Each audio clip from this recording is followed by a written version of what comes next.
All right, Ethan Skolnick here. We know a lot of you have been waiting. This was my fault. We were supposed to start at 8 o'clock tonight, but there was a good reason I wasn't here. Bumped into a Heat team president, Heat general manager, and Heat owner in the lobby, and I felt like saying hello was more important. So that's what's going on here just outside the bubble. No, we did not talk specifically about some of the things Heat related you wanted to talk about. There were some other topics discussed. So anyway, we're going to start officially at 9 o'clock because when I pushed Alf back, he decided to go eat. So he will be back at 9 o'clock, as will Alex and Greg, and we'll do a full show starting there. But for the hell of it, if you feel like it, if you want to send me super chat money to buy a real mic, or if you just want to ask questions, I can just do questions with you here for the next 8 to 9 minutes. So if you want to throw anything in, okay, I knew that was going to start. Get out of there. I actually thought when I ran into Heat personnel today that that's what they were going to tell me was to go leave. How many pods are you guys dropping tonight? Well, yesterday we dropped 3 or 4. I just dropped one. Antonio Daniels, 13-year veteran in the NBA. I talked to him for about 30 minutes tonight, or this morning. He had some interesting things to say about the rotation. He's really good. He's on SiriusXM NBA, so that's about 30 minutes, and you can catch that anytime tonight. Ethan, please leave Orlando bum. I appreciate that. Always good with the anonymous, no photo there. I'm not leaving Orlando until I'll send money if you leave. How much? I can be bought. I'm leaving after tomorrow's game, so I apologize for this, but I am planning on staying through Sunday. Here we go. If no Dragic, do you think Nunn goes back in the starting lineup? We're going to discuss that. I think yes, but I also thought that they might go back to the original starting lineup if Bam was going to play, and now that there's some question about whether Bam's going to play, and I'm going to save a little bit of that for the real show. We start at 9. I'm not totally sure, but I think we'll get to Jimmy in a second. I think Manny, slow him down so I can get to him. I think that Manny Chang is producing tonight, by the way. Thank you, Manny. I think Nunn is going to start because Eric's history with the bench is that he likes to keep it intact. So I anticipate that he will try to get Tyler Hero comfortable in that bench role and put Nunn back in the starting lineup because Nunn does have rapport with Butler. He is used to being a starter. He played better as a starter this season. So I do think Nunn's going to start. The question is if Bam doesn't start, what they do. I thought one thing that they might do, and Antonio Daniels and I spoke about this at length today, he and I agreed that the best option for the Heat, if Bam is healthy and Dragic is not, is to start Myers Leonard in place of Jay Crowder and to start Kendrick Nunn with them and go back to the starting lineup they had for most of the season.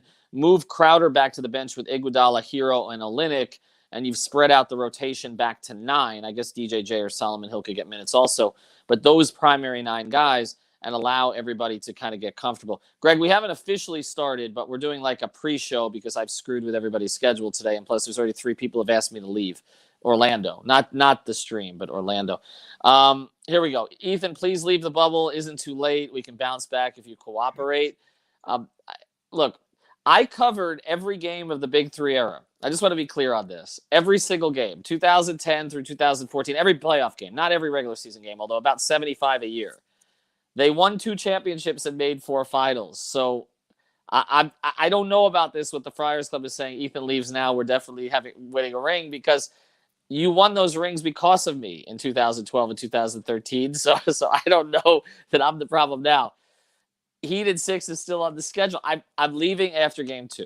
Okay, so we're going to see what happens. If I will say this, if I leave after game 2, if they lose game 2, and then they go on to win 2 games without me, then I will declare the jinx a real thing, and I won't come back. I promise. If that actually happens. We need Ethan. Thank you. Greg, we're going to get to all these topics. We're waiting on Alf because he's eating right now. But there is one thing I want to sort of address while the questions are coming in here. Because I addressed this with one of the 3 high-level members of Heat personnel that I bumped into in the lobby bar. And this was the new thing on ESPN today is that they should reseed the playoffs in the future. Oh, my God. So that a team like the Heat doesn't make the finals. And it was pointed out to me by one of the 3, I won't say which, the Riley, Arison, Ellisberg triumvirate, that if they had done that, you'll probably figure out which of the 3 said this. If they had done that, the Heat would have played Dallas, Milwaukee, and Toronto and been in exactly the same position that they're in right now. So it sounds like Andy to me. it wasn't the other 2. So It sounds like Andy breaking that down for you. That's great. Yeah, I'm with Adrian on this. You all want Ethan to leave the bubble. Hell, I want Anthony Davis to leave the damn bubble. Here's the other thing. I'm not really in the bubble. I'm going to explain to people again how this works, okay? The arena is in the bubble, okay? The other hotels that the players were staying at is in the bubble. I'm not technically in the bubble. I'm sort of on the outskirts of the bubble. I'm tier 2 media, but this is where the families are staying. And this is where executives who are not, we're being tested every day, but executives who are not being tested every day and, wanted the ability to go in and out, like Pat Riley, Andy Ellisberg, and Mickey Arison, are staying. So I'm staying where, I saw Jeannie Buss today too. Okay. Like I'm staying at that hotel, not at the other one. So technically I'm not really in the bubble any more than Pat Riley's in the bubble, but I understand you just want me to get the hell out of state. What were they drinking? It was pre-dinner. They were waiting for dinner. I was drinking scotch. I don't know if you care about that. Okay, so that was one of the topics we're going to talk about tonight, which I'm sure Alf is going to have some opinions on. Obviously, another of the topics we're going to talk about is Goran and Bam as the information kind of comes in. I can lend a little bit more clarity to that, so we're certainly going to do that once we start the official show. Greg, before we start, what has bothered you today about the coverage? Anything? Just, I guess, overall, the fact that we've moved from 1-0 to the Heat don't belong, like that just sucks that they've gone in that direction. I mean, I understand that when you see the teams with with the Heat with the injuries now, that it feels like, oh shit, the finals is kind of screwed and the competition is going to suffer. But like that shouldn't discount what they did to get here. Sedano actually tweeted something similar to what whatever Heat executive that was said to you about how the seeding would have worked out. And Miami, look, they beat Boston, they beat Milwaukee. Like, Jesus Christ, what are we doing? Right. So the teams that were supposed to be the best teams all season were Milwaukee, Boston, Toronto, Lakers, Clippers, and maybe Houston. Okay. All right. Well, the Clippers self-destructed. They're playing the Lakers now. They beat Milwaukee. They beat Boston, which beat Toronto. I mean, and their record against the elite teams in the East was ridiculous. They won 3 out of 4 games against the other, 3 out of every 4 games against the other top 5 teams in the Eastern Conference. So, again, this idea that they don't belong.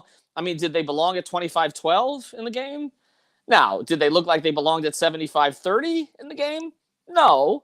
But I mean, they looked like they belonged at the very beginning of the game. I think, I mean, are we going to say now that Pat's Lakers didn't belong in 1989 because or the Warriors, like the literally Warriors last year? Right. And Pat's Lakers, for people who don't remember 1989, where Magic Johnson and Byron Scott both pulled hamstrings early in that series, so that your starting backcourt, including an all-star type level player and arguably the greatest point guard of all time, I don't even think this is arguable, go out. Okay, so they got swept by Detroit, and Joe Dumars won MVP. Are we to say that the Lakers didn't belong in that series, or they suffered some bad luck at the worst possible time?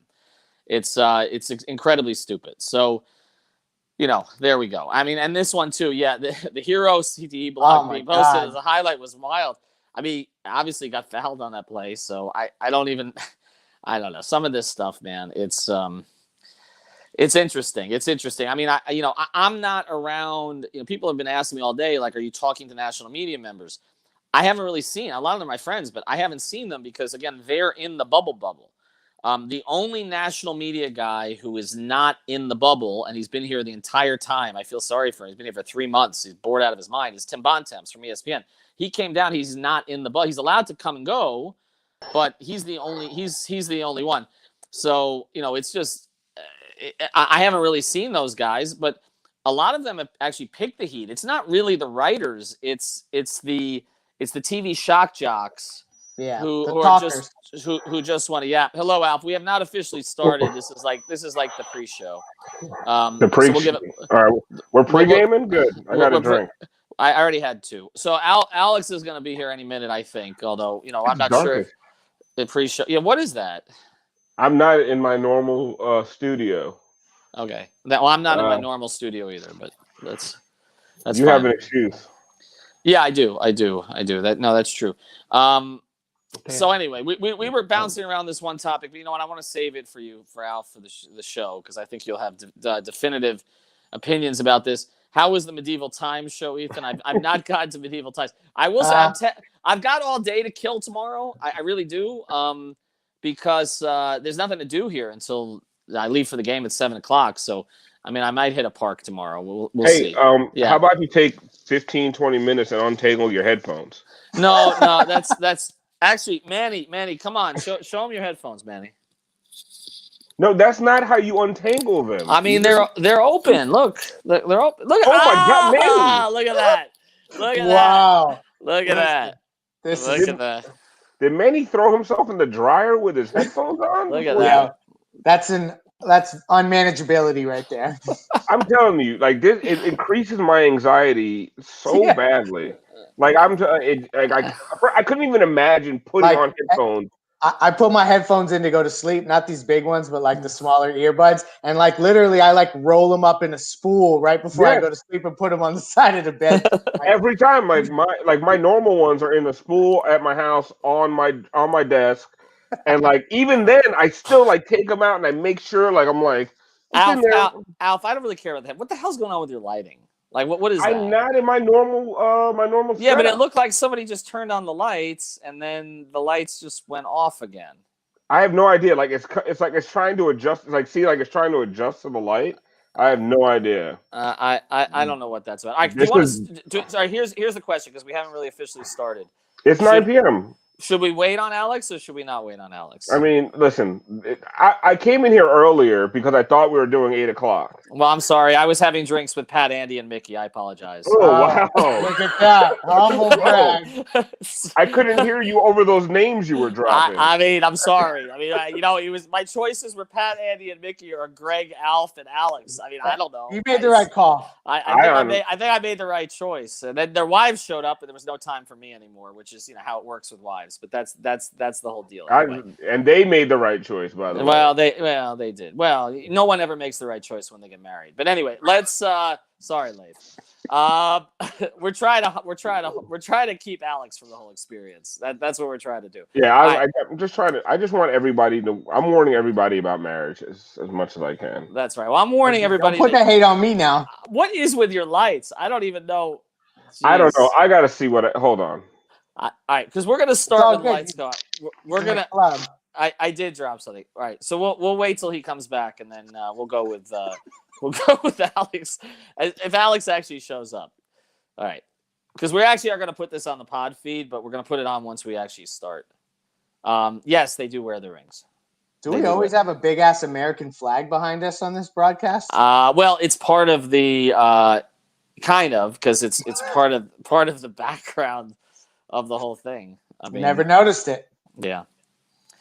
So anyway, there we go. That's better. I like that better. Not that I'm anti-American. No, I didn't mean it that way, but it's slippery slope. So just I know. Well, you know. All right. As soon as Alf's back, we're gonna start. Okay, I promise. And because I don't know where the hell Alex is. He's probably texting us. Are you checking your text? Because I'm doing this on my phone. Is he texting you that he's gonna be here sometime tonight? Just tell him we're starting. Coming on. Where's the link? There you go. Typical. Send him the link. It's on there 3 times. I don't know. Okay. I don't know. You put it on the right one, so I don't know. I just let him know. All right. As soon as Alf comes back, we'll start. Anybody else have any other questions for us, non-heat related, before we get started? I don't know. That's basketball related. I have a question, actually. It's non-basketball related. My daughter called me today at about 7:45 while I was in there, screaming because she lost her second tooth. What is an appropriate amount for the tooth fairy to give these days? I think it should fluctuate, actually. Fluctuate? What is this? Is Bitcoin? I mean, like the first tooth, I think deserves more than every subsequent tooth, because like then you're coming out of pocket on some crazy shit. So like, but that first one should be special. Okay. So what is special? I mean, what is? We haven't started yet, Alex. $10, some shit like that. $10. So I cheated her then because I gave her 6. because she's 6. Six. Oh, you got to do a round number. What the hell is that? Like, Well, she's like 6. random dollar. Oh, that's She's got- cool. That's She's cool. got, Okay. she's got I'm like following you. she's got like thank you $5, What is $5. going on here? I'm just worried. Ethan gave Distribution. her leftover strip club money because where did you get an extra? We're not Like getting an that- extra single. Like It's that, like it's that on would the be some Gold Club shit. deal. That's That's the what shit I'm I would saying, do. dog. I'd be like, It's- I 1, got 2, these 3, singles. 4, 5. It's from the Gold Club deal. Yeah, no, I Don't throw That was quarters about- on the stage, yo. that by the way was the worst deal we've ever done because I got paid at the Gold Club for the ads, but the money never actually made it out of the Gold Club. Oh my It's god! not- We've all been there, yeah. It's just, I mean, I was like, could you please just PayPal it to me next time? You don't think that was his plan going in? Yeah. Probably. Good you Probably. didn't marry anyone. Not yet. All right, you ready? Yeah, actually, that's good. All right, let's get to it. We are officially starting 15 minutes late. I apologize. An hour and 15 minutes late. I had other things to do. Hey, There we go. Shout out to $4.99. MJ. All right, there we go. You ready? 3, 2, 1. All right, welcome in the 1, latest. 2, 3, 4, 5 on the floor. I'm sorry. Go ahead. People were asking for the other song. All right, welcome to Floor's Yours. This is the regular Thursday night edition, starting a little bit late. I am up in Orlando. I apologize for that. We've got Greg in his home in South Carolina. We got Alex, and we've got Alf we got one in Broward and one in Dade. We're going to try to take your questions, as many as we can today. Make sure you check out the podcast feed because we just put up another episode. That's 5 episodes in the last 2 days, actually. That one is with Antonio Daniels. I'm exhausted. Yeah, he's produced all of them. Sirius XM NBA. Antonio Daniels had some really, to me, he's one of the better analysts on Sirius XM NBA, and he really, really broke it down in terms of the lineup and what Eric Spoelstra should do. And he talked about Kendrick Nunn and how he doesn't believe in garbage time, and because whenever you can get rhythm, you get rhythm. So there's a lot to get into on that pod. So listen to that. Let's get to the news of the day, guys, and obviously we're going to take questions from everyone, which is Goran Dragic and Bam Adebayo. Last night, again, Greg and I broke this story on Goran Dragic. I know others are taking credit for it, but you know where it was first. Wait, I thought the Sun Sentinel broke it. Well, yeah, that's that. Wow. They've that broken a lot of shit, but not that. But the plantar fasciitis is what Goran Dragic has. It popped. If you know anything about that injury, you kind of want it to pop if you had it for a long time. The issue that Tim Hardaway had when he was in Miami and Alonzo Mourning had was they couldn't get it to pop. And so they played like that, and they were in and out and in and out and in and out. Now, Joe Johnson played with it before it popped a few years ago. It's sort of unusual for anybody to play with it after it pops. But as I was told today, I was told 2 totally different things. One person who's familiar with the Heat training staff and medical staff told me that essentially Dragic, by playing, was taking what could potentially be a 2-month recovery and making it a 6-month recovery, which is something we need to discuss because he's entering free agency. But I was also told by someone else inside the Heat organization that he can't really do any more damage to it. And it becomes an issue of whether or not he wants to try to give it a go and whether or not he thinks he can play with it. And if as a 34-year-old who's been trying to make it to the NBA Finals, does he want to pass on the opportunity? I will start here. If he can't do any more damage to it, okay, if it's not prolonging the length of recovery, should he try to play, Alf? I will never be the one to tell anybody how to play through an injury, right? I don't know how much pain he's in. I know I had I had tendonitis in my foot and I was on crutches. Okay, so I'm not judging anybody else's pain tolerance. Dwayne Wade played a career with knee tendonitis half the damn time, and I couldn't take the pain in my foot for a few days. Like I literally was on crutches, and my girlfriend at the time called me a baby. Like I was bitching and complaining the entire time. So I am not going to sit there and tell anybody how to deal with an injury. Would I like Goran to play? Sure. But what I don't want is Goran to ruin the rest of his career. And hopefully what you're saying is correct and the damage is done. He can't hurt it anymore, any less. But what I don't want to do is sit here and tell another man how to manage his pain, how to manage his injuries, and how to manage his career. This question, I'll throw this at you, Alex. He'd lose his quickness with the injury. What value would he bring? That is one of the issues. I mean, there's the issue of creating a longer recovery when you're entering free agency, which I do want to talk about. But there's also the issue of how effective he can be.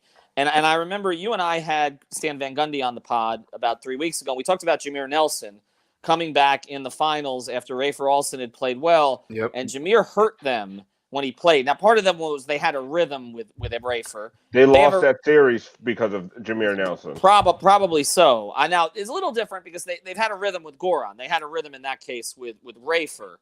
But if he's not explosive, if he can't get past his man, pain aside, is it even worth it?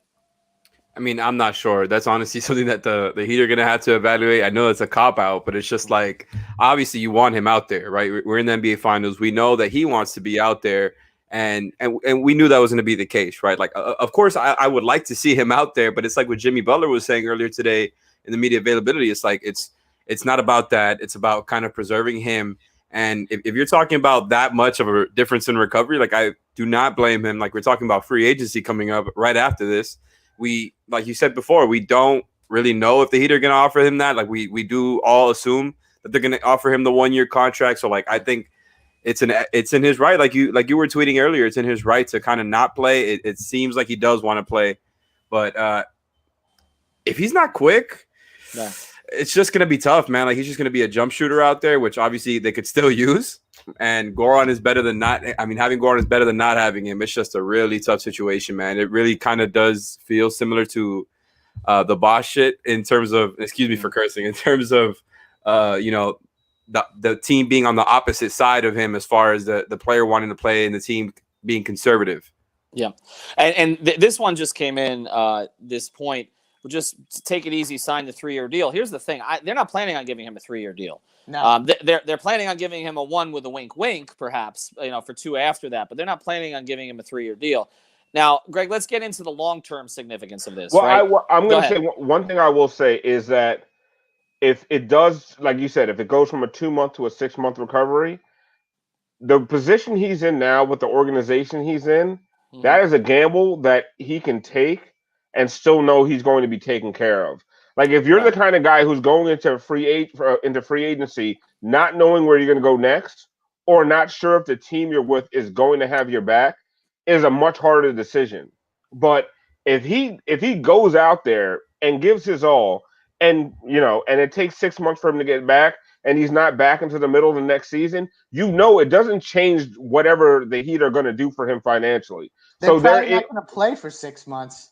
Yeah, exactly. So either way, what I'm trying to say is that there's security for Goran with the Heat that a lot of players entering free agency don't necessarily have. But Alf, that's on the assumption that his only intention was to sign with the Heat, which I believe it is. I think we all think that, and I think we all know that. I think we all think that. Okay, I think things get different once you get into free agency, and that becomes look. They have a relationship with his agent, which goes way back to his agent being Anthony Carter's agent. Okay, they go way back. Shout out to that guy, Bill Duffy. They go back. Well, that's the hysterical thing about that is that Bill Duffy became one of the most prominent agents in the entire NBA. Like Anthony Carter was his first semi-major client, and he screwed it up. He totally screwed it up, and he ended up with Yao Ming. It's kind of interesting how that played out, but they have a relationship with Goran. They need to put Bill Duffy's jersey in the rafters. They should. They just put his sports coat. His fax machine. There should be a statue of his fax machine. Well, Pat's fax machine is in the rafters. What are you guys talking about? Stop it! Stop it! Just stop it with his rotary phone. But yeah, what did you say to me? At his beeper. I had a beeper when I first got to the Miami Herald. My first for 3 years, I found out about the Tim Hardaway trade by calling, getting beeped at dinner, and going to a payphone at a Morton's. I had a date that night because Pat, and I should have brought. He traded the whole team. Pat promised me that day that he was not trading anybody. So I went to dinner. I took a girl out for her birthday at Morton's. And then all of a sudden I get a beep, okay, that something happened. I call the office. It's like he traded 5 players for 5 players, and one of the guys he brought in was Tim Hardaway. One of the oldest things you've ever said is I got a beep at Morton's. I had a beep at Morton's. I got a Steak- beep at Morton Steakhouse. Like it's the oldest thing you've ever said. It's on the Nobody- payphone, yo. Nobody named Morton is under 60. No, that's a good point. They don't make new Mortons. Like nobody, No. no new kid is named Morton. They're all No, named no, but They're all there is- named Aiden and Hunter. Like there's no new Mortons. There is a Morton's on Las Olas though. There's still one down there. Anyway. I was actually listening to a song with a person, a young lady, and it was and we were both jamming to it. Like it was like an old school song that we both loved. And then there was a part about getting a page, and we're like, oh my god, we're old as shit. Like that song came out in my freshman year in college, and like people were still using two-way pagers. Like I just got a Nokia with Snake when that song came out. Like, The Nokia. I remember the Nokia. yeah. First of all, and I'm going off on a tangent here because No, that's what I I can't do. tell. I disrupt things, but that is the greatest phone in history. The brick Nokia. Yes. I could literally throw it off of a 20-story building, go downstairs, pick it up, and make a phone call, and play a game of Snake. The best phone ever. Anyway, I'm sorry. Yeah, Duncan Robinson was shooting Nokias last night. Back 115 years when he said about the Nokia Snake. Wait. Alex just dropped a gem, and I'm not even gonna go back to it because if you didn't hear it, you don't deserve it. I just want everyone to know that Alex dropped a gem. If you're watching this tomorrow or later tonight, rewind 30 seconds because that was effing hilarious. Well, my favorite part of this is that Maddie's trying to get us to change the conversation by putting Duncan Robinson's stats on the bottom of the screen. Thank you for that. And then he spelled assist acid. Yeah, I know. I know. All right, let's go. Giancarlo Navas is producing the show tonight. Apparently, I'm going to try to get this one back on the rails. Greg, so sorry. What do you do here? If you're Dragic, like, I mean, you just trust the organization; they're going to take care of you, and let's give it a go. We don't know if we're going to be back here, and if it's 6 months and I'm back in March, I mean, the season's going to start probably the first week of January anyway, so you miss the first 2 months of the season. I think that's probably the prudent approach of him to expect the organization is going to take care of him. I think that this is like, I guess, the way that I think it's going to play out. I think that they're not going to play tomorrow night, and they're going to see how that game goes. And if Miami somehow squeaks one out on some crazy shit, pardon my French, sorry, I forget what show we're on. If they squeak one out, then I think that they may start to look at how viable it is for guys to play or not play. But what I heard last night coming out of the arena was that he was not going to go, and like that he wants to play, and in his heart of hearts he wants to gut it out because he's Goran Dragic and that's just how he rolls. But every indication was that he was not going to be able to play, and that most players would be out for multiple weeks. So I don't know. I get it now. Okay, anyway. Because I didn't hear it. Sorry, wasn't about you. Well, here's the other thing to realize is that Woj has a relationship with Bill Duffy. So when Woj reported, right away at the end that right after all this came out, an hour after we reported the injury, and he came out and said that Goran was going to try to play him, and that's coming from Bill Duffy. So I mean, his agent typically would be the one to hold him back. So we'll see kind of what plays out there. And we're going to get into the lineups after this. And again, Antonio Daniels and I went through some of this, but let's get to Bam next. My understanding on Bam is it's not anything where he can do additional damage. It is strictly pain tolerance. It is the shoulder that he dealt with in the last series that they downplayed. It may have popped out and popped back in, but everything on the testing ultimately came back clean. So it's pain tolerance. Now, does that change the equation? Because here's the thing. They can win without Goran Dragic. I mean, I'm not saying they're going to win, but they can win. They cannot win without Bam Adebayo. There is nobody else on the team who can replicate the things that Bam can do, whereas there is someone in Kendrick Nunn who, if on, can replicate some of the things that Goran Dragic can do. So I'll start with you this time, Alex. If you're Bam, do you gut it out? Yeah.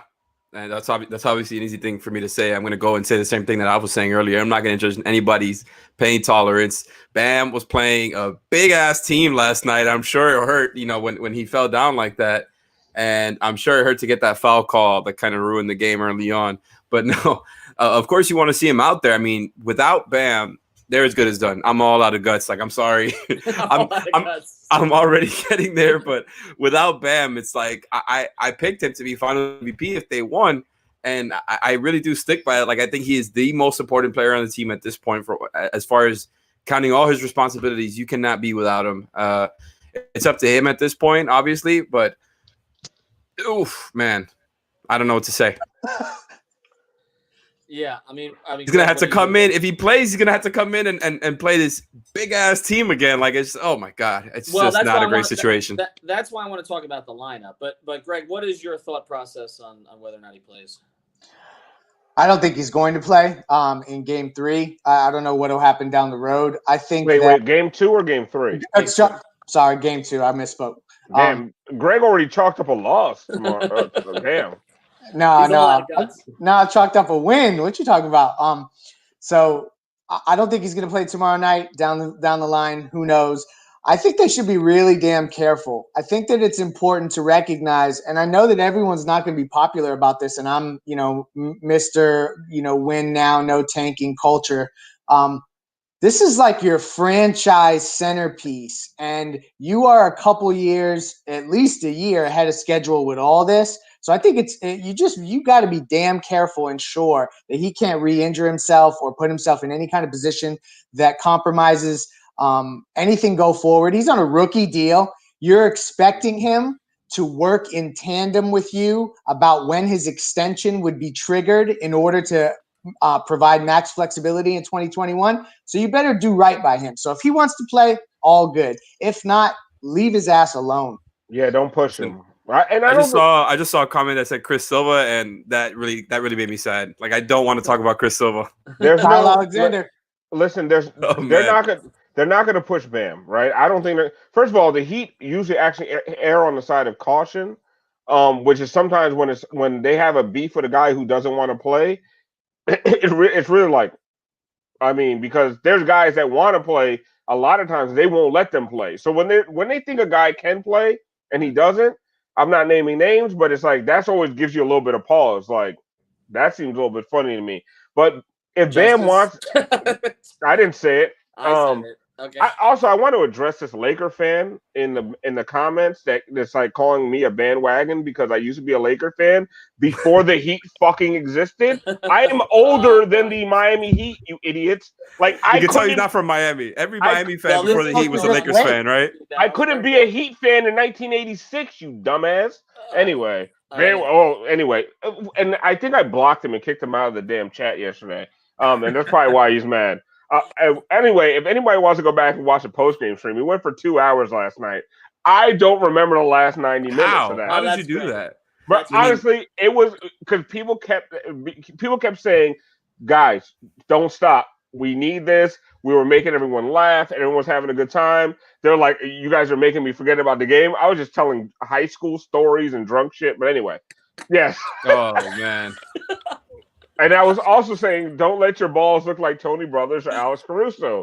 Go to manscaped.com and use the code 5RSN for 20% off your order. I was like, what's going on here? This isn't going on the pod feed now. There's too much editing for Alex to do. No, it's not. It's a Manscaped. No, listen, if I could get through the past few days, I could get through this, all right? Anyway, but listen. What I'm trying to say is this. I forget now. Bam Adebayo, I don't want him to play tomorrow night. I would like for the Heat to just go out there and do their best. And if you go down 0-2, you go down 0-2. And I don't think it's the end of the world, man. We've seen this happen before. I would love this. Okay, if Dragic can come back in Game 3, Bam Adebayo coming back fully healthy in Game 3, you can make this a series, right? I like how you're thinking, though. No, just give them a game off. They'll be fine. Yeah. They're not going to be fine. But I would much rather Bam get 4 days rest than 2, right? It's just like you can come back from 0-2. What you can't come back from is 0-2 with Bam being more hurt than he was. Yes, that was last night. Alpha awkwardly slurs to his life story. What you can't come back from is 0-2 with Bam being more hurt than he was last night, right? No, I You can- get it. Like you said, it can't really be worse than being outscored 75-30. I mean, Yeah. I would like to think we saw the worst that it could possibly be. I don't think they'll push him, but I think, Greg, you hit on an interesting point here. You know, Bam wanted an extension before the bubble.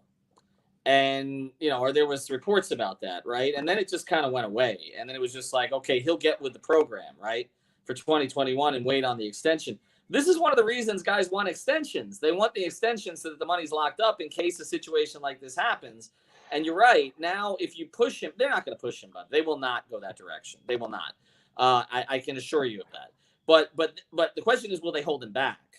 That's the question. It's not will they push him. It's will You're they right. hold him back. The Winslow 100%. situation was so out of the norm because they literally thought he was making up an injury. Like But isn't that kind of similar to what happened with Whiteside that one time too? The pain tolerance Oh, thing. God. Let's not talk about that guy. Yeah, Hassan. But Hassan. Okay, let me tell you one story. Listen, we got to feel bad for Hassan, No, by the way, you're right gonna feel now. worse for Hassan. Sorry, You're gonna- it's a post a statement because of Chef Chili. You're going to feel worse for Hassan in a minute. Because one story that was told to me by someone inside the Heat organization, not tonight when I bumped into the Holy Triumvirate, but another time, was that they were on a road trip during Bam's rookie year, and Hassan was getting on an escalator, and he kind of tripped coming off, and Bam turned to Jay Rich and said, "That'll be 6 weeks." So,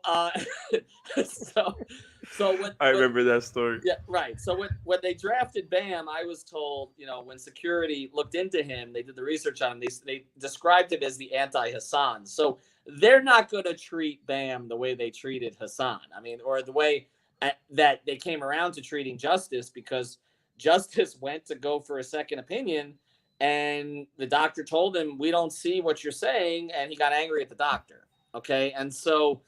This is not that situation. They're not going to push him out there. All right, but let's get back to it now. Let's get to the lineups. Okay, let's get to the lineups. Oh, I thought you were Goran going to say, doesn't let's get back play. to my Manscaped ad. Okay, No. sorry. Goran Lineup. doesn't play. Bam does play. Let's look at that. Okay, Goran doesn't play. Bam does play. What is the lineup? Who you asking, me? Any of you? I mean, I don't care. I would say I would put Kendrick Nunn in for Dragic to keep things the same. Honestly, just to get some of the pressure off of Bam, I would like to see Myers or Kelly in the starting lineup, and put Jay on the bench and let him come in and give a spark off the bench, because we really haven't gotten, like, our second units for the last 5 or 6 games have given us not much outside of Tyler. So I would like to see Jay come off the bench and give us a spark, and I would like to see more size in there. The best defensive rebounder on the Miami Heat is Myers Leonard, and I know people are going to think I'm crazy because Bam is a rebounding monster, but Myers Leonard is he gets the best position on rebounds of anybody on the Heat, and they could use him As long as he doesn't have to move to get there. What I don't know, and here's my thing.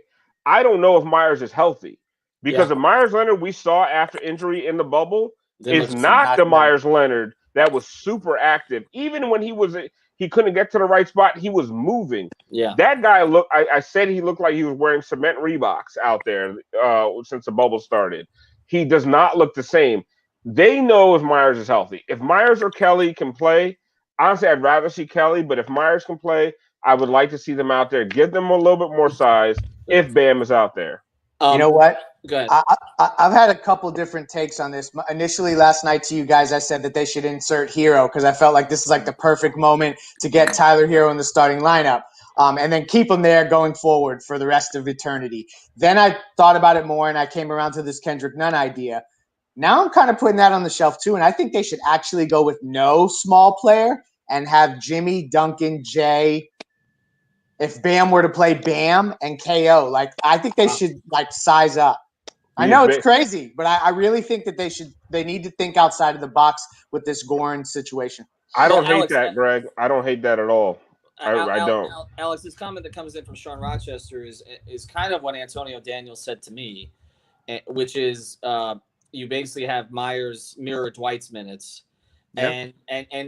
I think the best move if Bam plays is to go back to the original starting lineup. I think it's that starting lineup. If Myers is reasonably healthy, You put Myers and Nunn back in the starting lineup where they're comfortable with players that they played with as starters for 50 games in the season. You put Jay back on the bench with Andre so that you have 2 wing defenders coming off the bench who can close. They'll still play the big minutes with Hero and with Olynyk, and that's your 9. To me, and the Kelly slides in some of those minutes for Myers or some of the minutes for Bam or for foul trouble. He's not moving Jay to the bench. It's not happening. Jay Crowder's not moving to the bench. I know, but I don't know, man. Jay would accept it. It's not like no, for sure. No, it's just he's one of the prime LeBron defenders and can kind of spell Jimmy, and Jimmy's gonna have to score more than ever. I just don't see a viable situation where you can put Jay on the bench to start. How about just never play Derrick Jones Jr., Solomon Hill, and Iguodala at the same time again ever? Like, let's never do that again. He might not play Derek again ever. Spo tried it, man. He said, you guys are going to go big. We'll go extra small. Give him credit, but listen, I don't ever want to see it again. I love DJJ as a defender, but don't ever put him on LeBron James again. Oh, my God. That's what I said last night, man. I felt so bad for him. Like, he was getting backed down. I'm like, what's he going to do? His length against small guards is an advantage. The length doesn't matter when you're getting pushed under the rim every single possession. LeBron's longer than him. He's just as long as he is, and like 98,000 pounds heavier. Yeah. And like he could bench DJJ maybe 35,000 times. Like, it's just not a good matchup. And like every time I saw it, I was like, "Oh, barbecue chicken! Like, this is about to be fucking awful." And I feel bad because DJJ is a really nice guy, and that's not the position he should be put in. Alex, what do you think of them going back to the regular starting lineup? Let's evaluate that. Honestly, I have been trying to like think it through as you guys have been talking about it, and I thought about it last night too. I think I'm kind of good with every single route here. I think when you're put in a position like this with Goran out, and it's kind of like, well, you just lost your third All-Star, someone who's been giving you All-Star production. You got to make up for it somehow. All of these lineup machinations sound pretty good to me. You know that I'm a fan of Kendrick Nunn in the starting lineup only because I think that's how you maximize him. I do think it's kind of risky because the Lakers are so big in the front court and in the back court, like you mentioned last night. I think they're really good at forcing turnovers, so that might not be great for Kendrick Nunn. But it's almost the same thing for Tyler Hero. Like Tyler in that first half, I think he made a lot of mistakes on both ends of the floor. He got better as the game went on, and I think that's going to keep happening. But honestly, you could tell me any one of these lineup machinations. I'm good with it. I kind of like the one that Lay said. I saw someone on Twitter say it as well. I think it was Maze King. Shout out to him. That big lineup makes a lot of sense to me. The problem is it's so reliant on Duncan being able to set up that gravity. And last night they were hounding the hell out of him, just like all these other teams have. He was not able to get looks. And the couple open looks he did get, he missed. Right? I think he never got a rhythm whatsoever. The reason I understand that big lineup that Leif brought out there, and I understand why I like that lineup. See that? I like it too, but I don't like it starting the game, right? I don't like it starting the first and third quarters because what I would like to see is because you need Kendrick Nunn right now. You need him.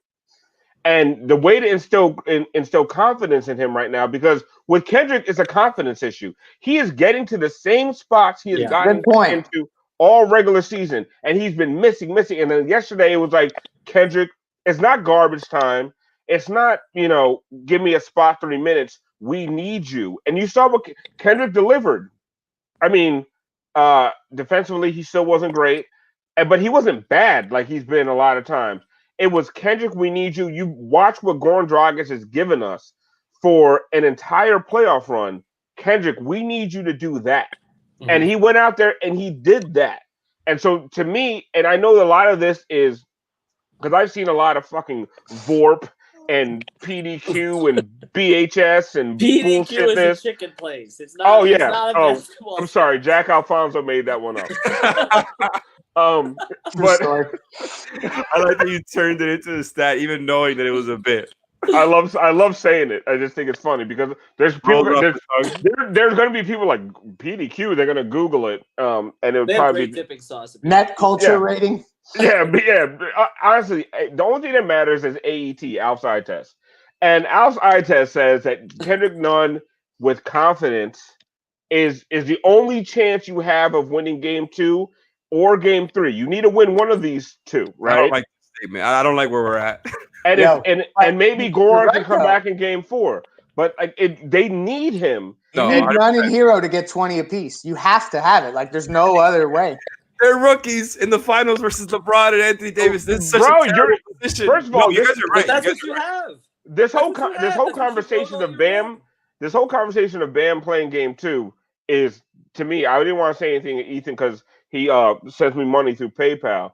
But that's like, it was just it was a nonsense conversation. We wasted 10 minutes. No, Because- but okay, let's address it. Let's address it. Bam I ain't was gonna get to playing. that Bam before you ain't started playing talking. tomorrow night. I don't think Before you you were started up, talking- up on the Twitter chat today, Alf. Huh? Before you started talking about PDQ, I was going to ask you this question: if Bam does not play, okay, which is right now, if you're listed as doubtful, it's the assumption you're not going to play. Although I think he's going to try. If he does not play, then what is the lineup? Big Because Chris you can't Silva put minutes. Myers out there as your only big. It's got to be Kelly then, right? It doesn't matter. It doesn't- I know it doesn't matter, but it matters Yeah, for but- the purpose of this show. What? At that point, No, you just pray. Yeah. No, but I think you go Olynyk actually, and you hope that he hits threes and you space the floor and you just see what happens and you get. I mean, it's an uphill battle. Like I know that for the purposes of the show, we need to figure out what that would be and talk through it. But I mean, come on. The White Twin Towers. Oh God, That's so bad. this is rough. That's so bad. Olynyk and Myers starting. Oh Yo, can my they borrow God. Steven Adams for like just 1 week? I know. Just 1 week. But this is so reminiscent of other Heat playoff situations. This reminds me now of you get to Game 6 of the Eastern Conference Finals against Detroit. You know, this Oh, powerful team in Detroit, and then Dwayne pulls a ribcage muscle, and you have to rely on Eddie Jones. I love him to death, but Eddie Jones of all people to deliver in a clutch situation, and he played the worst game of his NBA career in Game 6, and they were down 40 at one point in that game to the Pistons, so you had to rush Dwayne back for Game 7. My kid's got to suit up. She might, actually. She probably. I was about to say the same thing. It's time to put UD on Anthony Davis. I think we waited long enough. Let's do it. You know it's what? not the craziest. I play him before Chris Silva at this point. Same here. Yeah. So Start UD. Let's go. So you start Kelly because he can at least replicate some of the dribble handoff stuff with Bam, right? I mean, I that's could definitely space out the big. I mean, pick and pops kill those centers that play the drop. So Kelly would definitely, I think, succeed there. It's just a defense, man. Like no matter there's nothing you could do, no matter who you start. But yeah, for sure it will be Kelly. The only chance you have in Game 2 is that the Giannis getting hurt game, right, against the Heat, where it's such a fucking curveball and you have no idea what's coming that the Heat are just able to eke out a win on some Rex Chapman against the Bulls type shit, right? Yeah. So that's what you're basically hoping for that. So what you do is you sit Bam, you sit Goran, you let Bam get more rest. Maybe Goran, maybe he can play Game 4, and then you just go balls to the wall Game 2. Whatever happens. But then Game 3, like 0-2 in the finals, we all know is not a death sentence. Right. LeBron still talks about it. LeBron still talks about it. So it's not a death sentence. Yeah. So, and honestly, and I want, can we talk about the overreaction to single games in the NBA playoffs that happens? Like, oh my God! Like there were people, and I'm not going to call Nekias' name out because I respect him, but I mean, the overreaction. He not Nekias, but somebody named Nekias tweeted out, and I'm picking on Nekias because I love him so much. I grossly overanalyzed this. He said something like about I grossly misinterpreted this game. Like, stop. It's one game in the finals. We watched a 7-game series between the Heat and the Spurs where it was blowout. Ray Allen shot. Like this stuff happens. So I need everybody to not let go of the rope, calm the F down, get some fucking guts. Like, this is the NBA Finals. These games happen. This is the NBA playoffs. These games happen. Right now, the injuries that's a whole nother story, right? But what I will say is 70-35 run, need a reaction. Come on. Yes, of course, 70-35. You're like, oh, damn. But listen, what I will tell you. Wasn't it 70-25? Either way, I don't care if it was 70-5. The funny thing about The funny thing about a playoff series is that doesn't transfer to the next game. No, I I know know. it's hard for you guys to understand. And as the Celtics in the last series, I think the Celtics almost outscored the Heat in the They last did. series. They It did. did. doesn't They did. matter. Who wins the game is if the Heat win tomorrow by 1 point, guess what? It's 1-1. And that blowout in game 1 doesn't matter anymore. It doesn't translate game to game. I like this. So I like everyone stop, calm down. Even if they lose tomorrow, Heat get the next 4. might need to put some gut check imaging behind that. That was Right? That was strong. Plus, people are telling everybody to eat steak, and that's actually what Pat and Mickey were doing tonight. So maybe they have the guts. At Morton's? No, it was not. We don't have a Morton's inside the hotel. I But know. yes, it was not at Morton's. Ruth Chris is the one with the butter. Anyway, the other thing I wanted to get to, I think one of the reasons that Heat fans are so freaked out, I looked up their last 4 and the Heat's last 4 NBA Finals games, of which LeBron played on 3 of them. They've now been outscored by 75 points in those 4 games. So it's been a while since the Heat had a finals game that they could actually, Heat fans had a finals game they could celebrate. But beyond Heat Twitter, Greg and I were talking in the pre-show about the reaction on ESPN and the other networks today, which is not just that the Heat don't belong, but that literally the entire seeding should be changed in the future so that a team like the Heat can never make the finals. so they could go and beat the Bucks and the Celtics in a different manner. Well, it was pointed out to me by one of the Holy Triumvirate today that if that had happened, they would have played Dallas, Milwaukee, and Toronto, and still been here. So it wouldn't have made any difference. The level of disrespect towards the Heat in national media, I've never seen anything like it for a team that made the finals. First of all, nobody, and I listen to the sound of my voice. If there's one thing you ever take away from Alf 954, never listen to Greeny about anything. That guy is the biggest hack I've ever. It's a walking commercial. Do you guys? Yeah. First of all, he just has a good voice, and he's actually he's a good anchor. He's excellent at the voice stuff, by the way. He's a good anchor. Beat the shit out of a commercial. Every time, oh my God, he can read an ad like nobody's business. He's almost as good as me with the Manscaped ads. Almost. He's like LL Cool J on the ads. Yeah, bro, he's smooth as butter when it comes to ads. But don't ever listen to any of his opinions. He is the worst. Like his analysis is as trash as it possibly can get. Don't ever listen to Greeny. Don't get upset by things Greeny says. Like he reacts. He reacts play by play. Like if Rondo makes a layup, the greatest point guard in Lakers history. He'll forget that. Kyrie. He did it with is Kyrie better than Dwayne? He did that after game 1 of the finals of a few years back, Cavs Warriors. He is the fucking worst. Don't ever listen to that guy. Yeah, and Kendrick Perkins. Kendrick Perkins comes in. He was describing NBA Lincoln Project. The Lincoln Project of the NBA. Yeah, the Heat fans fell for that one, hook, line, and sinker, right? Like Kendrick. I never bought it. Kendrick Perkins is not on your side. He's not on your side. Okay, I mean, at least with Paul Pierce, you kind of know where he stands. Comments are great tonight, by the way, guys. Appreciate it. But yeah. By the way, shout out to MJ who donated another $5 just to say, why do we care what ESPN says? And I am so with him, man. Like somebody said it earlier today. They had to fill so many hours of airtime. These guys are just spewing shit, man. Who cares what these people say? And honestly, like I don't blame him if you want to look at the injury and be like, okay, well, I don't think that he can win now. But these people acting like the series is over. I mean, and that it's not even worth watching the games. It's ridiculous to me. There's still going to be some good games, man. Like it's still the finals. This team has been super resilient. Like I don't think they're just going to give up like that. Alex, they have the finals on their air. Why would they declare the series over? Stop watching. They're literally NBA partners. Like it's so makes no sense. They literally tear down their own product all the time. Jeff Van Gundy. Literally tears down I'm watching a game because I enjoy basketball, and Jeff Van Gundy is telling me that I should not enjoy what I'm watching. Honestly, he's talk about being an ad man. That guy, he literally shits on today's NBA the entire time I'm trying to watch today's NBA. Bro, just go call Hardwood Classics. Stop calling today's game because it's terrible.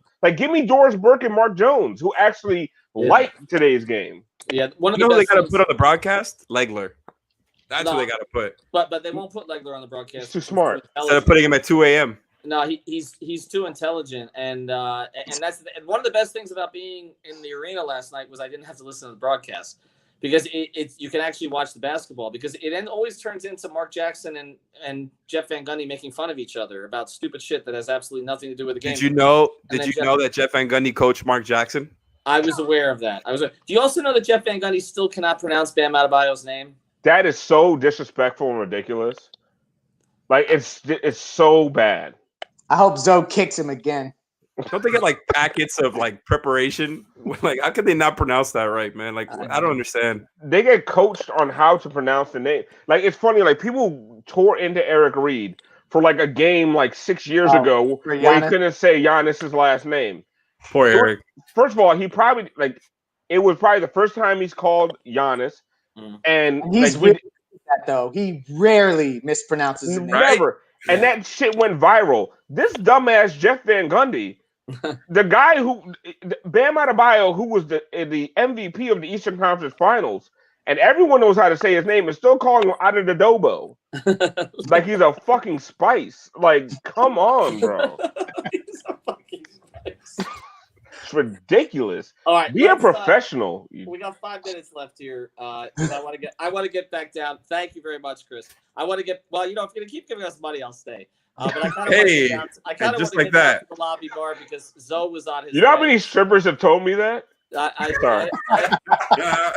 I love people just giving us money to give your opinions. You know what? I should charge Alf to give his opinion. I kind of want to go down to see Zoe. But anyway, let's get to it tomorrow. Okay, if neither of them play, this is going to be the ultimate test for Greg.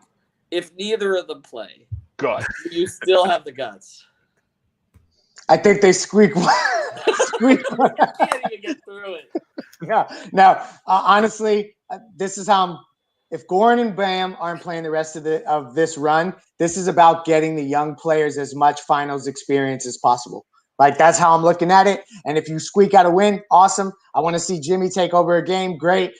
This is about getting the young core minutes on the biggest stage, and you see what happens. Like I think it's ridiculous for me to be like, oh yeah, they're gonna win the series or something like that. Tomorrow night, it's probably not gonna happen. But that's how else are you gonna look at it? What do you think, Alex? I mean, honestly, we've seen LeBron. I mean, some of those years here during the regular season. I mean, and obviously ever since he's left, he's coasted, right? And we've seen what LeBron looks like when he's coasting. Maybe if Bam doesn't play, Goran's out. Maybe he gets it to that level, and maybe not, right? It's LeBron in the finals, so I don't know if you can count on that. They can win one. They just can't win the series. I guess I should clarify where I was coming from. I feel the same way. But if Bam does play, I can still see this series going 6. Alf? At least. Tomorrow night, I don't know. It's a toss-up to me. They just have to win one of the next 2, in my opinion. Like I still got the guts. All right, it's been Heat in 6 the whole time, and honestly, yes, tomorrow is a Ewing Theory game. Like I just see like guys just going crazy and just wanting to do it for Goran. And even if they lose tomorrow, to me, it's not about whether they win tomorrow or they win Sunday. It's if they got to win one of those games, right? I love Sean Rochester's prediction that the Heat will win 11-8 on a hero free, shortening the game, perhaps. Wait. Ethan, when do you leave the bubble? Come on. I'm asking a question. I'm leaving. I'm getting out of here on Saturday. I'll be back for games. Okay, so they're going to lose tomorrow. I know. But they will win Sunday. On Sunday, and everybody's going to bitch at me because they're going to say they'd be up 3-0 if I had never come. 4 straight. Honestly, Manny, I'm going to fight you if you put this dumb son of a bitch back up on the main screen. He does not deserve.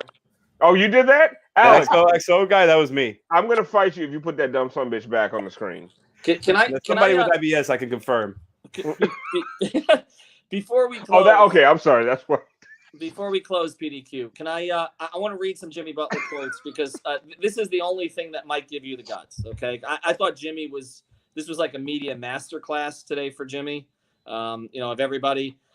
Jimmy Butler on the message, just to stay calm. I think there was a lot of nerves just because it was the first time a lot of us were ever in the finals. Knowing we may be a couple men down, obviously others are going to have to step up. I think we're capable of it. He says they imposed their will. They were the tougher team. They played the style they wanted to play. this is the money quote. He said, "Everybody thinks they're going to do that to us 3 more times in a row. I beg to differ." I love Jimmy using a phrase like "I beg to differ." We know that we can win, but we've got to play perfect, man. And then he said about this what he said: "We really do enjoy being around one another. We really do care about each other. We need everyone to be clear in the mind. We need everyone to be locked in and be focused. We care enough to tell everybody the truth. Ain't nobody going to tell anyone no lie." And then this was him on Dragic. He said, "Yeah, I talk to G all the time. That's my guy. It's just tough to see him in this position because he cares about the game. He cares about his teammates. We need him. He's been huge for us. But this is bigger than basketball. We want him to be right." He said, "Goran was upset, but I want him to know he did not let us down. He carried us to this point. It's only right that we pay that back to him now." The best teammate ever, man. So, Like, just the best teammate ever. and so we'll see. I mean, he's going to come in with if he comes in with the same mindset he came in with game 1, they're fine in that regard. It's a question of, does Hero shake off the nerves? Does Robinson find something? Can they get something from Olynyk? And is what Nunn did sustainable? I just named 4 guys who can score. So they have enough to quote It's a defense. Spo. It's a Hey, defense. Iggy can go 5 for 5 from 3. And also, if the Lakers shoot like the Lakers, like Right. the Lakers shot like the Heat last night. Yep. Okay, so if the Lakers shoot like the Lakers, they got a shot. And honestly, I didn't even need that whole Jimmy speech. The thing that got me is that when they got him on the sidelines and they're down like 17, and he just has this look. All right, bet. Like that's that. Like if you know what I'm talking about. That's Yeah. like, all right, bet. Keep talking that shit, son. Knock you the fuck out. Like that was that look like all right, A word. all right, a word. It's like if when Haitians be like, oh, like if you ever hear that, if you ever hear Haitians go, oh, like just run, like the shit's about to go down. That was that. He might as well have been like, oh, on the sideline, like bro. Like I just feel like Jimmy, whether it's out of the next 2 games, Jimmy's gonna grab one of these by the throat and just put it to death. Like he's going to do what he has to do till he gets his squad back, and he's gonna. And one of these next 2 games, he's gonna do it. You may be right. I think we're going to get a 25-point Kendrick Nunn game tomorrow. I feel that. So do I. That gives them a chance. It's a very optimistic feeling. That changes everything. No. If he does that, then they can totally win that game. I talked to someone close to him today who basically said that it just was going on and on about how much last night will help him. So I think that, and people forget, man, the first 6 weeks of the season, he was averaging 20 points a game. Yeah. Remember what he did to Houston? So it's in there. And we also gotta be fair. He did that in garbage time, right? I get it was the third quarter. It was the beginning of the third quarter. Garbage time in the finals. I'm sorry. It's true. No, I'm glad that he was playing. I'm glad that he looked good. I'm just saying, I don't know if he does that in the starting lineup, or if he does that when the game is still at hand. Alex not going to be happy with you, Alex. Hey, man, I'm just trying to be fair. No, We're all Heat fans here, like except Ethan. We're all Heat fans here. Everybody knows what I'm rooting for. But no one's been harder on Kendrick Nunn than me. And honestly, Kendrick Nunn doing well makes me look bad in the eyes of Christopher Maddox, my LSO co-host, who's been screaming for Kendrick Nunn, even though he's played like crap. I don't know. And then he calls me a bad analyst because I wanted the Celtics. Anyway, whole nother thing. We'll settle that on Light Skin Opinions. Check us out. I forgot what I was going to say. Kendrick Nunn. That's a good place to end. What I was going to say. What the best thing that Kendrick Nunn did in those garbage minutes was make them play LeBron and AD. Yeah. They had to close the game. They were up by 30, and those guys didn't leave the floor to about 1.5, 2 minutes left in the game. Mm-hmm. Like that was an important thing, because if the Heat just laid down and let those guys just rest for a quarter or a quarter and a half, like that was a big deal in my opinion. The fact that Kendrick Nunn came out there and put so much pressure on the Lakers that they couldn't sit their guys was huge to me. And I will give him all the credit in the world, because he didn't play the scrubs. He played really well, man. He did. They were out there with LeBron James, Anthony Davis, and yes, the rest of those guys are scrubs. Listen, that sumbitch KCP hit those threes. Hit those threes tomorrow night. I dare you, Alex Caruso. What is it the Haitians say? Wait, what is it that they say again? Right. Good place to end. That was my reaction after Bam's second foul call. We're out of here. Tomorrow night, pregame stream. I will be in the bubble. I feel like I'm at apologize. North Miami Senior High School. I apologize. Greg, to the why fans. you love Kendrick Nunn so much? MyBookie.ag. Use the code 5 on the floor. The Heat are 9.5-point dogs. Use Suck the my code say. 5 on the floor. Nabule. Did you not yell over the ad? 9.5-point dogs. There were 4.5-point dogs in game 1. So if you believe in the Heat, go bet it. MyBookie.ag. You'll get your deposit doubled by using the code 5 on the floor. Have a good